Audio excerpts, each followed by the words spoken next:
Are you tired of electric cars that make 1,000 horsepower, cost a small fortune, and come with screens so big they feel like you accidentally bought a home theater system on wheels? Cars that insist on showing you features you never asked for and will never use? What if, hear me out, you just want something tiny, cheap, and unapologetically basic? No flex. No nonsense. No 18 acres of touchscreen. Because if that sounds appealing, then this might be the most honest electric car on the planet.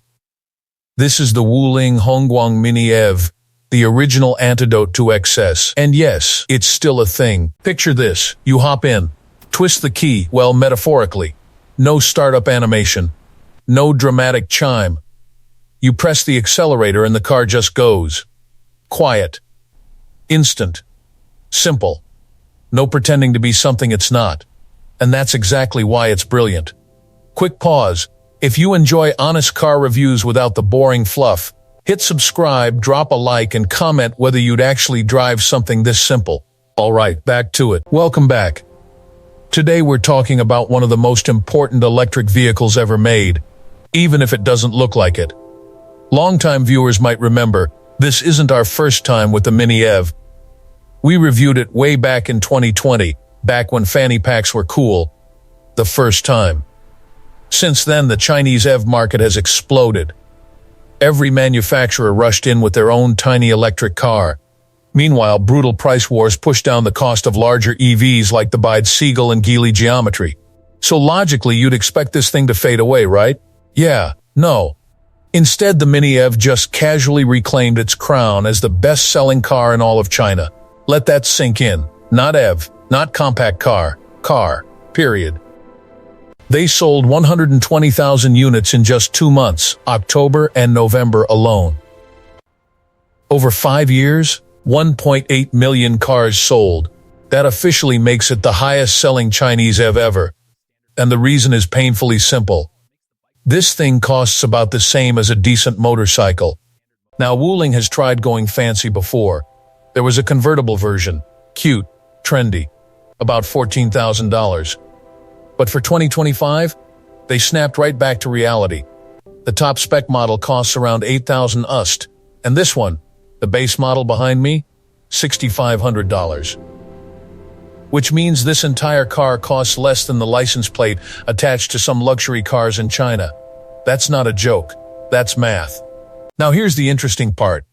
Even though it's still dirt cheap, you're actually getting more car than before. And I mean that literally. The Mini EV has grown. Overall length is up by more than 30 centimeters compared to the 2020 version. That might not sound like much, but in tiny car world, that's massive. Massive enough to add something revolutionary. Rear doors. Yes, this is now a 4-door Mini EV. That extra size finally makes the car usable. The trunk now measures 123 liters. Is that huge? No. But before you had 2 options, carry people or carry stuff. Now, you can actually do both. Not a lot of stuff, but some stuff. Groceries? Sure. Backpack? Easy. Weekend bag if you pack like a minimalist monk. Even the wheels got an upgrade up from 12 inches to a mighty 13 inches. Still narrow, still skinny, still looks like they belong on a shopping cart. But hey, it's progress. Now, about the looks. This is where opinions get spicy. The original Mini EV was weird, in a good way. Upright. Boxy. Almost cartoonish. It looked like the detached head of a larger creature that somehow gained consciousness and decided to become a car. This new version? With its extra length and rounded edges, it looks more like a generic mobility pod you'd see silently roaming a mall parking lot. Especially in this color. Wuling calls it sweet, sweet coffee. I call it beige. Aggressively beige. Still, I was genuinely glad we got the base model today, because this is the people's version of the people's EV. So what exactly do you get for $6,500? Inside, expectations need to be managed. Hard plastics everywhere. Seats that are seats. A steering wheel that does steering wheel things. And honestly, that's kind of refreshing. There's no fake luxury here. No pretending. No mood lighting trying to convince you this is something it's not. You get a simple digital display, physical buttons, air conditioning, yes, really. And that's about it. No massive screen yelling at you. No over-the-air updates threatening to change your car overnight. Just car. And then you drive it. And something funny happens. Because at city speeds, this thing is perfect. Instant torque. Tiny footprint. Ridiculous turning radius. You slip through traffic. Squeeze into parking spots other cars wouldn't even attempt. And suddenly, you realize, for actual daily city life, this makes more sense than cars costing 10 times as much. If that realization just clicked for you, hit like and comment below. Would you daily this? Or is it still a hard no? Now no, this is not a highway machine. Top speed? Let's just say, optimism helps. Battery range varies depending on version, but realistically you're looking at 170 to 215 kilometers. Which sounds small, until you remember exactly what this car is built for. Short trips, urban life, daily commuting. It's not trying to replace your road trip car. It's trying to replace your scooter with air conditioning. And that's the secret sauce. This isn't an EV trying to impress you. It's an EV trying to solve a problem. Cheap transportation. Low running costs. No complexity. That's why it sells. Not because it's cool. Not because it's fast. But because it's honest. In a world where electric cars are getting bigger, heavier, faster, and more expensive, the Wuling Hongguang Mini EV is doing the opposite.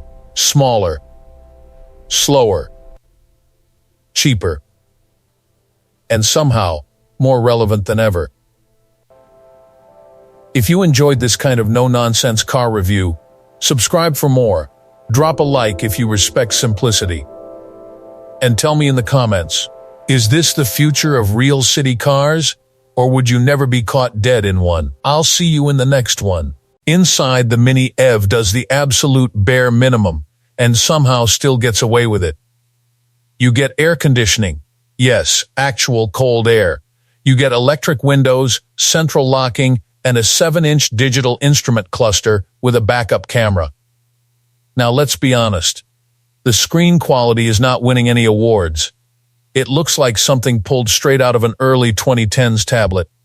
But hey, it's there. And in a $6,500 car, it exists already feels like a win. This base model skips the larger 8-inch center screen you get in pricier versions, but instead, Wuling gives you this little shelf right here, perfect for tossing your phone.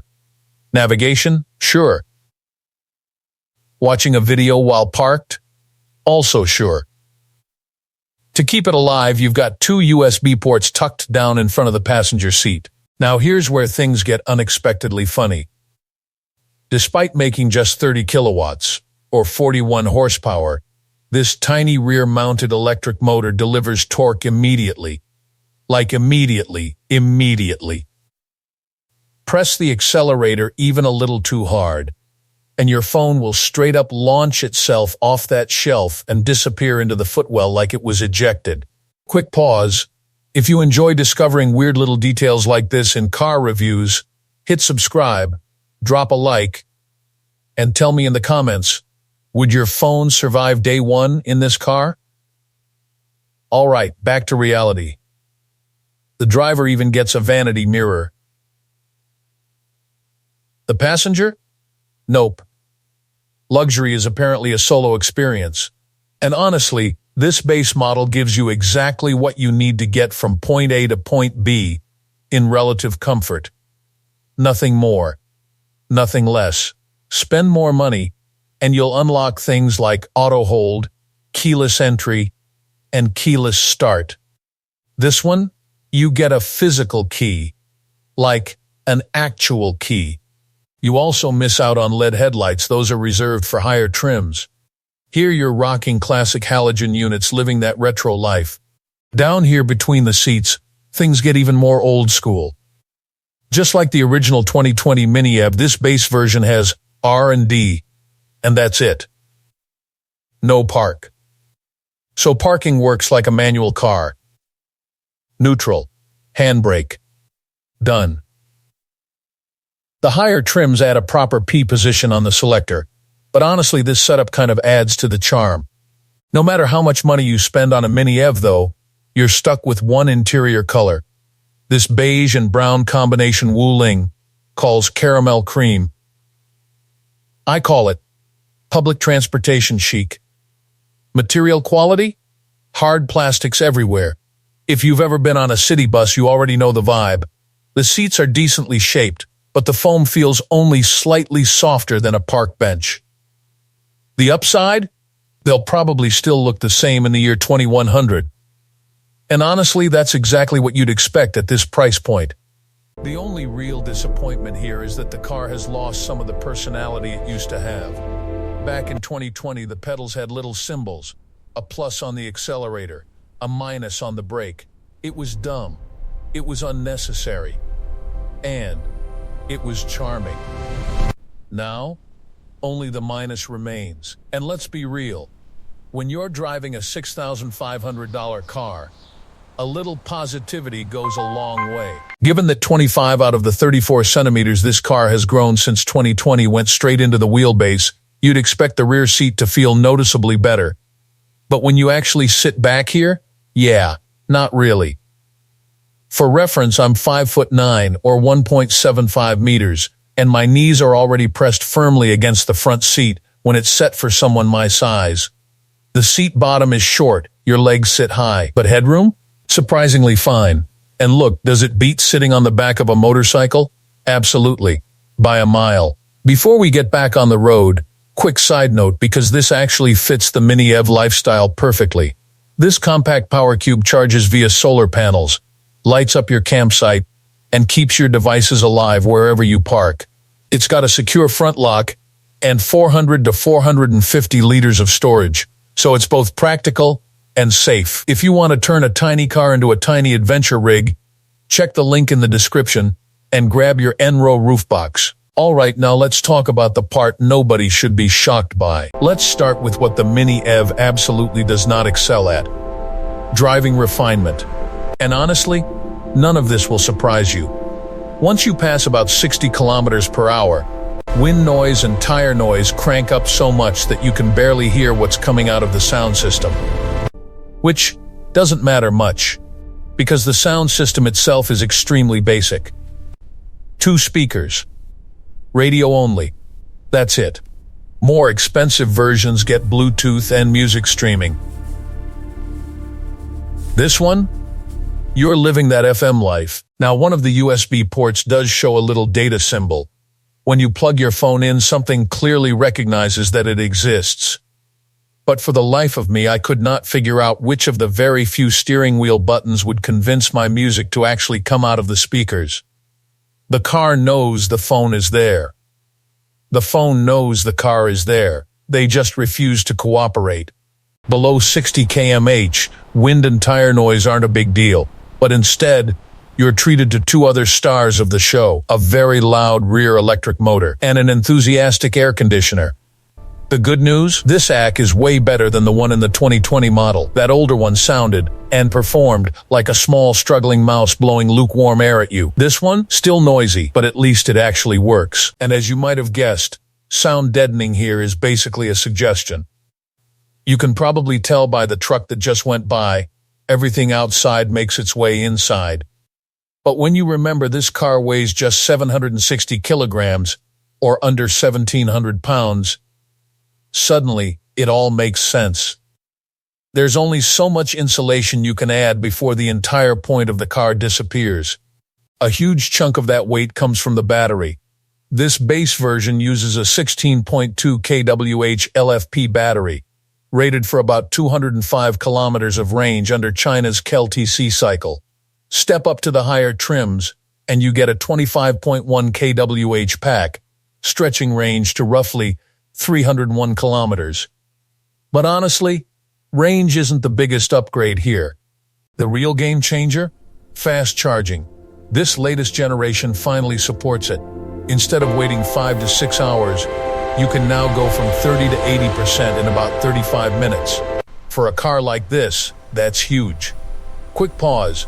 If you appreciate honest upgrades that actually matter, hit subscribe, drop a like and comment below. Would fast charging make this a legit daily for you? All right, let's keep going. Because once you understand what this car can't do, you start appreciating exactly what it was never trying to be. With a curb weight this low, it probably won't shock you to learn that safety features are minimal.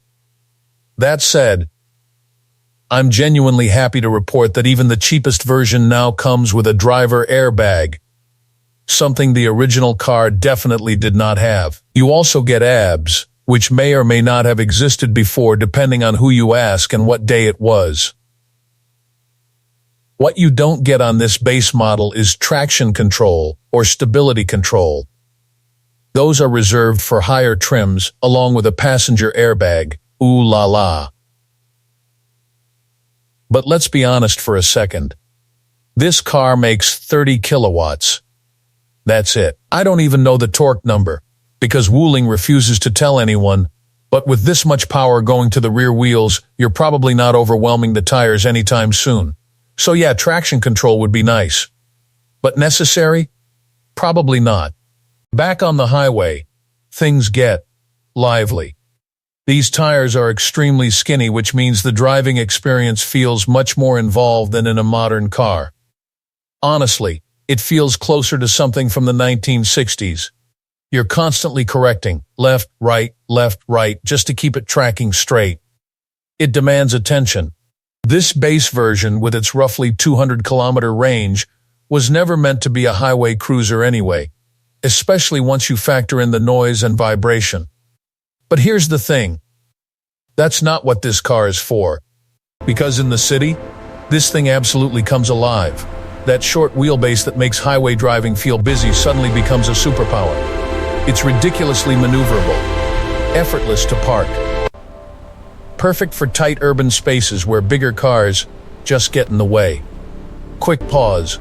If city-friendly cars like this make more sense to you than oversized EVs, hit subscribe, drop a like, and comment below.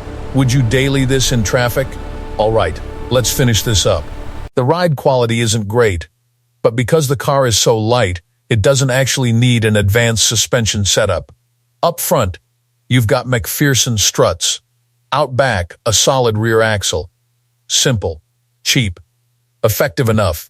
More expensive versions offer a custom drive mode, but even this base car still gives you multiple options: Eco, Standard, and Sport. The best part? The little button on the steering wheel only says ES. I'm guessing E is Eco, and S is both Sport and Standard.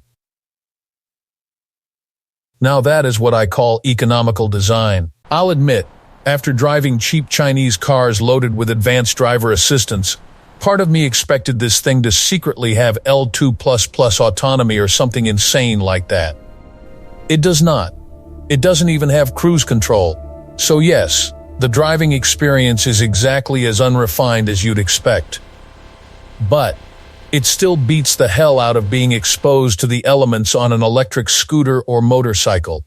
In many ways, this latest version of the Wuling Hongguang Mini EV delivers the same antidote it always has. An answer to overpriced, overpowered, overstuffed electric vehicles. But now, it's more practical, more usable, and easier to live with. My only real complaint?